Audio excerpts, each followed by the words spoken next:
జగన్కు దమ్ముంటే గెలిచిన 11 సీట్లకు రాజీనామా చేసి ఎన్నికల్లో గెలిచి రావాలని మంత్రి ఆనం రామనారాయణ రెడ్డి సవాల్ విసిరారు.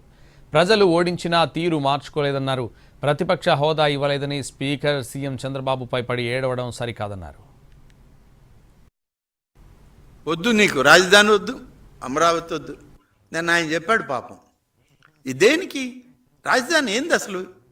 ఎందుకు రాజధాని? ఎక్కడుంటే ఏమి రాజధాని? పులివెందులో ఉండి పెట్టుకో, ఆడికి వస్తారు అందరు. ఏమయ్యా, రాజధాని వద్దా రాష్ట్రానికి? ఈ దేశానికి రాజధాని వద్దా? ఎందుకు నిద్రలేస్తే విమానంకి ఢిల్లీకి పెరిగిచ్చావు? నువ్వు అధికారంలో ఉన్నప్పుడు నాశనం చేశావు. ఆ గ్రామాల ప్రజలందరూ చీకొట్టారు నిన్ను. ఇక్కడి నుంచి తిరుమలకు పోయి దేవదేవుణ్ణి ప్రార్థించుకుంటామని అంటే అడుగడుగున అడ్డు తగిలావు, అడుగడుగున వాళ్ళని హింసించావు, పోలీస్ కేసులు పెట్టావు. వాళ్ళకి ఎవరన్నా ఆపి చెట్టు కింద కూర్చోబెట్టి భోజనం పెడితే భోజనం పెట్టిన వాళ్ళని కూడా జైల్లో పెట్టించావు. ఇది నీ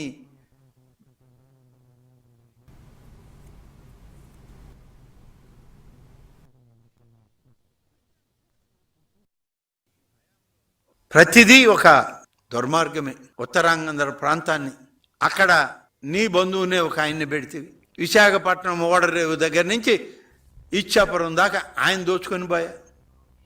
కోస్తా ఆంధ్రలో ఒక ఆయన్ని పెడితివి. ఇక్కడ ఈయన మొత్తం జరిగిన దగ్గరంతా దొరికిన దగ్గరంతా కబ్జాలు చేశా. తిరుపతిలో మరొక ఆయన్ని పెడితివి. ఆఖరికి లడ్డు తయారు చేసే నెయ్యి కూడా అమ్ముకున్నా, కల్తీ నెయ్యి పెట్టా. రాయలసీమ నువ్వే ఉంటివి కిరీటం పెట్టుకొని. ఆ రాయలసీమలో ఏమీ లేకపోయినా ఉన్నట్టు ఒకటి సృష్టించి రాయలసీమని నేను రతనాల సీమ చేస్తున్నానంటివి. నీ హయాంలో 5 సంవత్సరాల్లో ఒక్క పరిశ్రమ పెట్టినట్టు చూపి. పెట్టడానికి వచ్చిన పరిశ్రమలు వెళ్ళిపోయాయి నీ హయాంలో.